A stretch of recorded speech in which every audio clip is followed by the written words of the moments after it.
It's all about wellness. From the home to school to the office, we are all interested in the idea of health and well-being. And what exactly is wellness? It's a word thrown around without much explanation and refers to various things. That's why PhilCare took the initiative to define it and figure out how Filipinos think of their health and wellness. To understand wellness, PhilCare looked into studies done by developed countries like the United States, Canada, Australia, and New Zealand. These countries have all come up with their own studies that define and measure the psychological, nutritional, and physical aspects of their citizens. PhilCare then designed a similar study, which surveyed 1,200 Filipinos from key cities all over the country. The study is the Filipino self-assessment of their health and well-being. The result is the first PhilCare Wellness Index. It is the earliest comprehensive examination of Filipinos' knowledge, attitude, and practices on wellness. Here's the leading finding of the first PhilCare Wellness Index. 54% of Filipinos believe they are somewhat healthy. The truth in that finding is that there are several inconsistencies between how Filipinos think and feel toward health and wellness and what they actually practice. Based on their actual practice, Filipinos are not as healthy as they believe. First, 54% of the respondents think that their weight is proportional to their height. This ratio is also known as body mass index or BMI. But here's truth number one. Less than half, or only 45% of the respondents who said that their weight was proportional to their height, were correct in their assessment.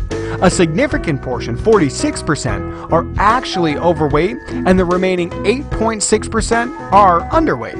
What does this inconsistency imply about Filipinos' health? Many are in denial about the disproportion in their weight in relation to their height.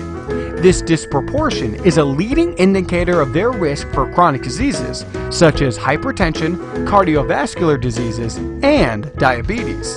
Their lack of acceptance may make them indifferent to the risks of these diseases and lead them to ignore symptoms instead of encouraging them to seek medical assistance. The index shows that 70% of Filipinos have the habit of eating breakfast every day, and about 60% of them include fruits and vegetables in their meals. The truth behind the good news is that Filipinos also partake of unhealthy food items. 27% regularly consume servings of fried or fatty food. 15% enjoy processed food, and 21% eat sugary foods. What does this inconsistency imply about Filipinos' health? Medical experts say that healthy eating practices should extend beyond the daily breakfast. We must avoid fried and fatty foods, processed and sugary foods. We must think of all of the food we partake as a key component of a healthy lifestyle. And we must not think of certain foods as a reward for certain behavior. Eating low-fat foods on one occasion should not make us think we can binge on sweets. The index identified who and what we allow to influence our healthcare practices. It revealed that 59% said they had access to doctors. This is very good news, but the truth behind that is despite their accessibility to medical professionals, a very significant 74% admitted that they self-medicate at the same time.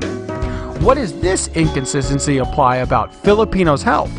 This means that a majority of Filipinos consume medicine that have not been specifically prescribed to them and are either ignorant or deliberately ignoring the short-term and long-term damage of this practice. The PhilCare Wellness Index also reviewed the social and psychological well-being of Filipinos. The study revealed that 85% enjoyed a good work-life balance, but then about 41% admitted to experiencing stress. The truth behind the way we cope with stress is that it seems we turn to vice. The study showed that on the average, Filipinos consume 6 bottles of beer a week and smoke 10 cigarettes a day. What does this inconsistency imply about Filipinos' health? Aside from the well-documented effects of excessive alcohol consumption and smoking, it means that we are not effectively managing our stressors, and maybe we should expect a decline in our ability to balance our work and life. A person's sexuality is another dimension of a person's psychological state.